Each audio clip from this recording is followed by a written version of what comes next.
dan percaya walaupun kita secara online, tapi teman-teman tetap semangat. Walaupun kita memuji Tuhan dari rumah ataupun di mana teman-teman berada, namun sukacita Tuhan akan selalu bersama dengan kita. Amin. Baiklah, sebelum kita mulai, kita berdoa dulu ya. Terima kasih Tuhan Yesus, Engkau sangat baik. Sampai hari ini Tuhan memberikan kami kesehatan yang baik, sukacita selalu memenuhi setiap hati kami. Tuhan, saat ini kami menyediakan waktu kami untuk memuji Engkau, untuk belajar firman Tuhan. Tuhan, Engkau tolong kami, Engkau yang memimpin kami, biarlah melalui ibadah hari ini dapat menjadi berkat bagi setiap kami dan juga setiap teman-teman kami. Terima kasih ya Tuhan, dalam nama Tuhan Yesus kami berdoa. Amin. Oke teman-teman, siapa yang merasakan sukacita hari ini? Sepertinya masih ada teman-teman yang merasakan tidak sukacita. Oke, Miss Evelyn bertanya sekali lagi ya. Siapa yang merasakan sukacita hari ini? Boleh angkat tangannya. Wah, Miss Evelyn percaya banyak teman-teman yang mengangkat tangannya. Walaupun Miss Evelyn tidak dapat melihat teman-teman, namun kita percaya Tuhan Yesus sedang melihat tangan kita yang terangkat. Dan kita mengakui bahwa sukacita Tuhan selalu ada dan mengalir di dalam hati kita. Yuk teman-teman, kita akan menyanyikan pujian ini, Sukacitamu.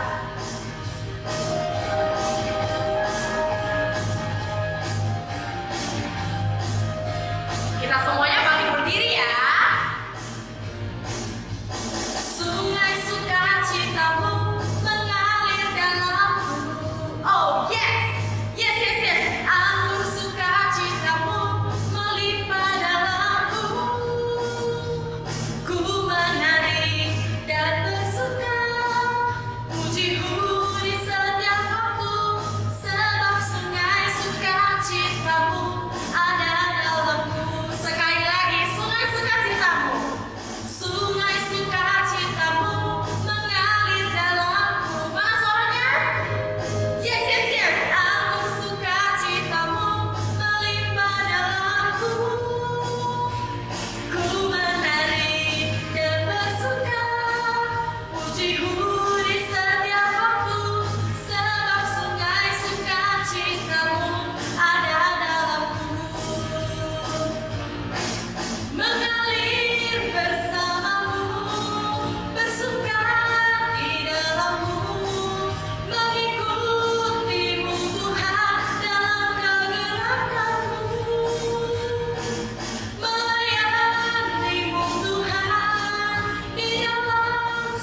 Sudah? Oke. Karena teman-teman di rumah, boleh dong teman-teman memuji Tuhan jangan sendirian aja. Coba kita ajak papa, mama, kakak, abang semuanya untuk memuji Tuhan. Biarlah semua keluarga kita juga akan merasakan sukacita.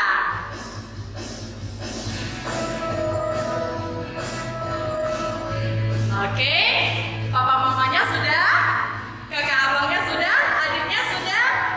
Mari teman-teman kita akan memuji Tuhan sama-sama. 主的喜乐是我力量，你的救恩是我盼望。虽然橄榄树不效力，也许葡萄树不结果，我仍因主我的神欢欣喜乐。Sekali lagi， 主的喜乐是我力量，你的救恩是我盼望。虽然橄榄树不效力，也许葡萄树不结果，我仍因主我的神欢欣喜乐。我要赞美，无论当时或不得时，我要赞美。每天从日出到日落，我心坚定于你。每天赞美不停，我要赞美，跳舞赞美，我要赞美，只有赞美，大声欢呼，你是永远的神君王。Sukacita Tuhan adalah kekuatan kita. 主的喜乐是我力量，你的救恩是我盼望。虽然橄榄树不效力，也许葡萄树不结果，我仍因主我的神欢欣喜乐。我要赞美，我要赞美，无论得时或不得时，我要赞美。每天从日出到日落，我心坚定于你。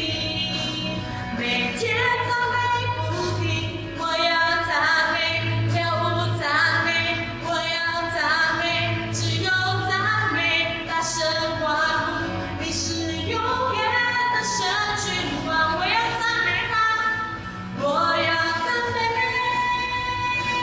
无论得时或不得时，我要赞美。每天从日出到日落，我心坚定于你。每天赞美不停，我要赞美，跳舞赞美，我要赞美，只有赞美，我要赞美，跳舞赞美，我要赞美，只有赞美，大声欢呼，你是永远的神君王。Benar sekali teman-teman, apapun yang terjadi, kita tetap dapat memuji dan bersyukur kepada Tuhan kita. Teman-teman, kita diciptakan Tuhan karena ada sebuah rencana, baik suka maupun duka, yang terjadi di dalam hidup kita. Namun kita yakin dan percaya, hidup kita berharga di mata Tuhan. Semuanya akan Tuhan jadikan indah.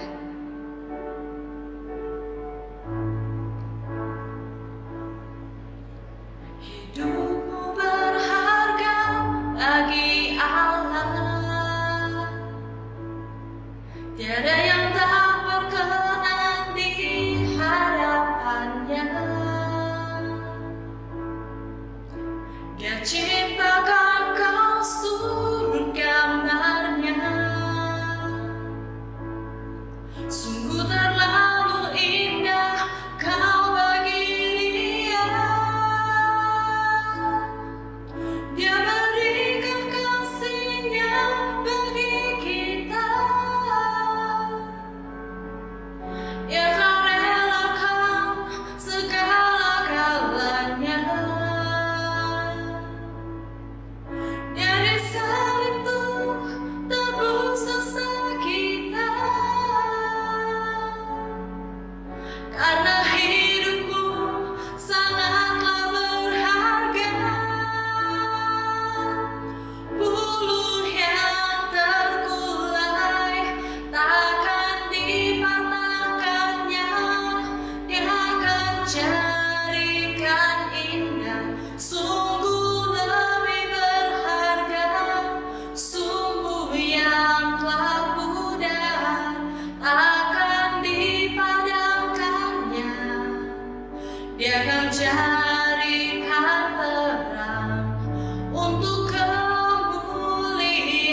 jadikan terang untuk kemuliaan-Nya.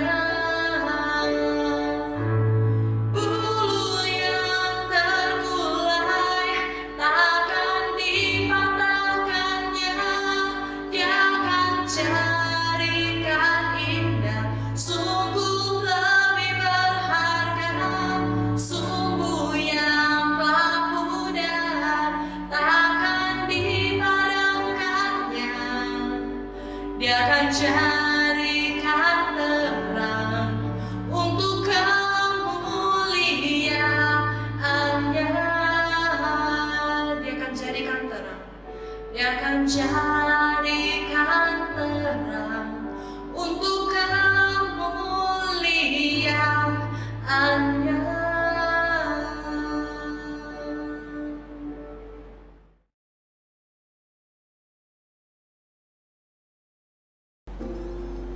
Shalom adik-adik One Sunday School, it's Sunday again. Artinya apa? Artinya kita akan belajar firman Tuhan lagi bersama-sama. Lause hari ini sangat senang sekali bisa bertemu dengan teman-teman kembali. Walaupun kita harus kembali online, tapi nggak apa-apa. Kita harus tetap bersemangat di dalam belajar firman Tuhan. Nah, tadi Lause sudah lihat teman-teman semua sudah dengan semangat memuji dan menyembah Tuhan. Untuk itu, mari sekarang kita persiapkan hati kita mau mendengarkan firman Tuhan. Kita berdoa ya. Bapa kami di sorga, kami mengucap syukur Tuhan untuk satu hari baru. Terima kasih Tuhan untuk kesehatan yang boleh kami rasakan. Ya Tuhan, sebentar lagi kami akan mendengarkan firman Tuhan.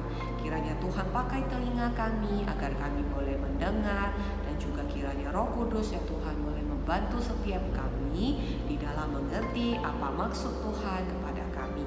Terima kasih ya Tuhan, di dalam nama-Mu kami sudah mengucap syukur dan berdoa. Amin. Oke, pada suatu hari saat Tuhan Yesus beserta murid-muridnya sedang berjalan, tiba-tiba Tuhan Yesus dihampiri oleh seorang pria ya. Jadi si pemuda ini langsung lari-lari terus dia bertemu dengan Tuhan Yesus. Nah, waktu itu pemuda ini mengenakan pakaian yang sangat bagus gitu. Nah, kalau di zaman itu mereka bisa pakai pakaian bagus tuh berarti orang kaya ya. Jadi pemuda ini adalah pemuda yang kaya, masih muda udah kaya gitu. Kemudian pemuda ini berlutut di hadapan Tuhan Yesus dan juga bertanya seperti ini. Guru yang baik, apa yang harus aku lakukan untuk memperoleh hidup yang kekal? Begitu. Nah, kemudian di sini Tuhan Yesus menjawab, mengapa kamu mengatakan aku baik? Nah, yang baik itu adalah Allah sendiri. Engkau pasti sudah tahu perintah-perintah Allah ya. Jangan membunuh, jangan berzina, jangan bersaksi dusta, jangan mencuri, hormatilah ayah dan ibu. Itulah hal yang harus kamu lakukan, maka kamu akan beroleh hidup yang kekal. Begitu kata Tuhan Yesus kepada si pemuda ini. Nah, Tuhan Yesus kemudian memandang si pemuda ini, Ia mengasihi pemuda ini ya. Dan Tuhan Yesus tahu si pemuda ini akan menjadi pengikut yang baik. Tetapi Tuhan Yesus juga tahu bahwa pemuda ini belum siap. Kemudian Tuhan Yesus berkata kepada si pemuda ini, tapi ada satu hal lagi yang masih kurang daripadamu. Juallah semua milikmu dan berikanlah hasilnya kepada orang miskin, dan engkau akan memperoleh harta di surga. Nah, kemudian datanglah kemari dan ikutlah aku. Begitu kata Tuhan Yesus kepada si pemuda ini. Nah, wajah pemuda yang tadi melihat Tuhan Yesus dengan penuh kerinduan akhirnya pun berubah ya, langsung menunduk. Karena si pemuda ini belum bersedia nih untuk meninggalkan kekayaannya. Nah, hatinya ini masih sangat terikat dengan harta, dengan kekayaan yang ia miliki, sehingga ia pun kayak gak rela lah untuk menjual apa yang dia punya. Dan dijual, diberikan lagi kepada orang miskin. Dan dia harus meninggalkan semua itu, si pemuda ini belum rela begitu. Nah teman-teman, di sini yang sedih itu bukan hanya si pemuda. Nah di sini yang bersedih itu bukan hanya si pemuda ini, tetapi juga Tuhan Yesus dan murid-muridnya. Nah kemudian Tuhan Yesus pun berkata kepada murid-muridnya seperti ini. Betapa sukar untuk seorang kaya masuk ke dalam kerajaan sorga. Lebih mudah seekor unta melewati lubang jarum daripada seorang kaya masuk ke kerajaan sorga. Nah, murid-murid di sini sangat keheranan sekali ya teman-teman. Kenapa keheranan? Kita juga heran nih kita dengan Masa lebih gampang sih unta masuk ke lubang jarum daripada orang kaya masuk ke kerajaan Allah? Kan jarum itu kecil banget ya lubangnya ya. Bahkan kita sendiri juga kalau yang kayak Miss yang matanya udah agak rabun ya, kalau lihat lubang jarum tuh mau masukin benang aja susah loh. Apalagi unta yang segitu besarnya mau masuk ke dalam lubang jarum gitu. Murid-murid Tuhan Yesus yang keheranan terus bertanya, jika demikian siapakah yang dapat diselamatkan? Kemudian Tuhan Yesus menjawab, bagi manusia hal itu memang tidak mungkin, tetapi bagi Allah tidak ada yang tidak mungkin. Murid-murid itu mulai deh membayangkan pada saat mereka itu dipanggil Tuhan Yesus. Dari Petrus dan Andreas meninggalkan perahu mereka yang berisi banyak ikan. Kemudian Yakobus dan Yohanes yang meninggalkan ayah mereka yang sejak saat itu jadinya harus bekerja. Kemudian untuk Lewi yang meninggalkan pekerjaannya sebagai pemungut cukai. Pekerjaannya itu udah stabil ya, jadi pemasukannya juga sudah oke, tapi dia tinggalkan untuk mengikut Tuhan. Nah, di sini mereka mulai berpikir, betul juga ya, ternyata kita bisa meninggalkan apa yang kita punya itu dengan pertolongan dari Allah. Nah, kalau tidak ada Allah yang menolong, kita pasti tidak bisa melakukan itu. Nah, karena ya teman-teman, untuk meninggalkan pekerjaan, terus untuk meninggalkan orang tua kita, itu adalah keputusan besar yang sangat sulit untuk diambil. Itu adalah keputusan yang sangat sulit untuk diambil. Tetapi Petrus, Andreas, Yakobus, Yohanes, dan Lewi, mereka mampu melakukannya karena Tuhan yang menolong mereka untuk memampukan mereka melakukan hal itu. Tetapi mereka setelah berpikir seperti itu, mereka masih ada nih sedikit pertanyaan di hati mereka. Nah, Petrus akhirnya menanyakan nih pertanyaan ini. Demikian kami telah meninggalkan segala sesuatu dan mengikut Engkau. Apakah yang akan kami peroleh? Nah, saat Petrus menanyakan hal seperti ini, Tuhan Yesus tahu ini pertanyaan yang datang langsung dari hatinya Petrus. Nah, karena sudah hampir 3 tahun nih murid-murid Tuhan Yesus mengikut Yesus kemana-mana, dan mereka tidak pernah menerima upah. Mereka hidup bersama, kemudian makan bersama, kadang nggak dapat tempat istirahat juga, ya. Atau kadang misalnya Tuhan Yesus diundang untuk tinggal di rumah seorang yang kaya, mereka ikut. Kalau misalnya Tuhan Yesus dihina dan diejek, mereka juga ikut dihina, begitu ya. Tetapi mereka tetap setia kepada Tuhan selama 3 tahun ini. Tuhan Yesus tahu apa upah yang akan diterima oleh murid-muridnya. Upah yang diperoleh dari murid-muridnya ini bisa kita baca bersama dari Matius 19 ayat 29. Dan setiap orang yang karena namaku meninggalkan rumahnya, saudaranya laki-laki atau saudaranya perempuan, bapak atau ibunya, anak-anak atau ladangnya, akan menerima 100 kali lipat dan akan memperoleh hidup yang kekal. Nah, upah murid-murid di dunia ini ada 2 macam berarti ya. Upah yang ada di sorga yaitu hidup yang kekal, dan upah yang ada di bumi. Nah, upah murid-murid selama mereka di dunia ini adalah murid-murid Tuhan Yesus itu tidak berkekurangan, teman-teman. Jadi kebutuhan mereka semuanya dicukupkan. Kalau misalnya mereka meninggalkan keluarganya untuk mengikut Tuhan, maka Tuhan akan menggantikan dengan teman-teman yang mengasihi mereka. Seperti seorang ibu, ayah, atau saudara perempuan atau saudara laki-laki. Tuhan Yesus juga berjanji akan ada ladang atau rumah yang menggantikan ladang atau rumah yang sudah mereka tinggalkan, begitu. Nah, sekarang akhirnya murid-murid Tuhan Yesus mengerti ya, setiap malam bila mana ada dari mereka yang misalnya menerima tempat untuk menginap, berarti mereka tahu itu adalah rumah yang diberikan dari Bapa di sorga untuk mereka sebagai ganti dari rumah yang sudah mereka tinggalkan. Kemudian misalnya ada dari mereka yang diberi makanan roti atau ikan, berarti itu adalah ladang yang digantikan oleh Tuhan Yesus karena mereka meninggalkan ladang yang sudah mereka miliki. Jadi mereka tidak berkekurangan. Tuhan Yesus mengatakan bahwa murid-muridnya akan menerima semua berkat itu di tengah-tengah penganiayaan. Itu berarti bahwa mereka harus menderita di dunia ini, tetapi mereka gak akan kekurangan, gitu ya. Nah, Allah akan mencukupkan kebutuhan mereka, dan akhirnya nanti mereka akan beroleh hidup di sorga selama-lamanya. Dan apa yang dirindukan dan diusahakan oleh pemuda yang kaya sudah mereka miliki sekarang. Dan siapa yang mengikut Tuhan Yesus dengan setia, maka ia akan memperoleh hidup yang kekal. Ya, murid-murid Tuhan Yesus pun terhibur ya mendengarkan ini. Kemudian mereka meninggalkan tempat itu dan berjalan terus menuju ke kota Yerusalem. Mereka senang sekali mengikut Tuhan Yesus dan mereka. Ayat hafalan kita hari ini diambil dari Matius 19 ayat 29. Bacakan untuk kita semua ya. Demikian firman Tuhan. Dan setiap orang yang karena namaku meninggalkan rumahnya, saudaranya laki-laki atau saudaranya perempuan, bapa atau ibunya, anak-anak atau ladangnya, akan menerima 100 kali lipat dan akan memperoleh hidup yang kekal. Bisa bacakan sekali lagi ya. Dan setiap orang yang karena namaku meninggalkan rumahnya, saudaranya laki-laki atau saudaranya perempuan, bapa atau ibunya, anak-anak atau ladangnya, akan menerima 100 kali lipat dan akan memperoleh hidup yang kekal. Nah, sekarang Miss tampilkan 3 gambar, ada rumah, ladang, dan juga keluarga. Nah, rumah itu melambangkan rasa aman. Dan keluarga adalah orang-orang yang paling kita kasihi, yang tidak ingin kita tinggalkan. Dan ladang melambangkan pekerjaan, ya, pekerjaan kita, mata pencaharian kita. Jika suatu hari Tuhan Yesus memanggil kamu untuk meninggalkan semua ini, Ia akan memelihara kamu seperti yang sudah kamu dengar di cerita pada hari ini. Tuhan Yesus telah berjanji bahwa ini akan terjadi, ya. Untuk menutup ibadah hari ini, Miss akan sharing sebuah cerita dari seorang remaja yang bernama Sundra Singh.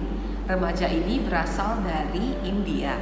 Nah, suatu hari si remaja ini menemui pamannya dan berkata seperti ini, "Paman, aku ingin loh jadi orang Kristen," gitu. Nah, si paman ini adalah kepala keluarga dari keluarga Singh ya, gitu. Kita yang keturunan India itu mereka agama nenek moyangnya adalah agama Hindu. Nah, jadi Sundra, pamannya, satu keluarga Singh itu semuanya beragama Hindu.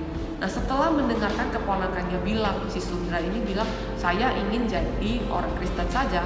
Pamannya pun kaget ya, dan merasa gak bolehlah keponakanku ini masuk menjadi orang Kristen. Jadi pamannya Sundra membawa Sundra ke sebuah ruangan yang tertutup.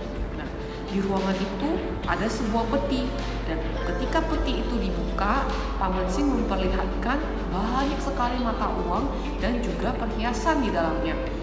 Nah, kemudian pamannya berkata seperti ini kepada Sundra Singh, "Sundra, jika kamu memilih menjadi seorang Kristen, maka harta kekayaan yang ada di dalam peti ini tidak akan kami bagikan kepada kamu, dan kamu harus keluar dan meninggalkan rumah serta keluarga ini."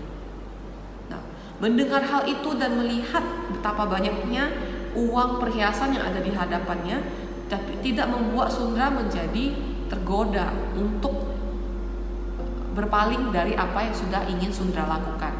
Nah, Sundra tetap bersikeras, dia ingin menjadi orang Kristen, sehingga Sundra pergi meninggalkan keluarganya. Ketika sudah dewasa, Sundra menjadi seorang penginjil yang biasa disebut dengan sadhu. Sadhu Sundar Singh berjalan dari satu tempat ke tempat yang lain untuk memberitakan Injil. Melalui penginjilan dari Sadhu Sundar Singh, banyak orang India yang akhirnya mengikut Tuhan Yesus dan memperoleh hidup yang kekal. Nah, adik-adik di rumah, apakah di dalam hati kita punya keinginan seperti pemuda yang kaya, ingin hidup dengan kekal? Apakah kita rindu untuk mengikut Tuhan Yesus seperti cerita dari Sundar Singh? Walaupun itu artinya kita harus mengorbankan apa yang kita punya ya. Dalam hal ini kita harus mengorbankan keluarga kita, mungkin ladang kita, rumah kita gitu. Nah, jika jawabannya adalah iya, kita akan sama-sama mendoakan itu ya. Jadi kerinduan itu bisa semakin kuat. Yuk kita berdoa ya. Kita bersatu di dalam doa. Bapa kami di sorga, kami sudah selesai mendengarkan cerita firman Tuhan. Ya Tuhan, kami rindu boleh mengikut Tuhan dengan setia, boleh mengikut Tuhan dengan baik, untuk memperoleh upah yang sudah Tuhan janjikan kepada kami. Bantulah kami, tolonglah kami ya Tuhan, untuk kami boleh terus memiliki kerinduan itu, dan api itu boleh terus berkobar di dalam hati kami. Terima kasih Tuhan Yesus, hanya di dalam namamu kami sudah mengucap syukur dan berdoa. Amin. Sampai jumpa di ibadah sekolah minggu selanjutnya. Tetap jaga kesehatan, ingat minum air yang banyak, makan vitamin, hindari kerumunan dan pakai masker kemana-mana ya. Sering juga cuci tangan kalau sudah menyentuh benda-benda yang lain.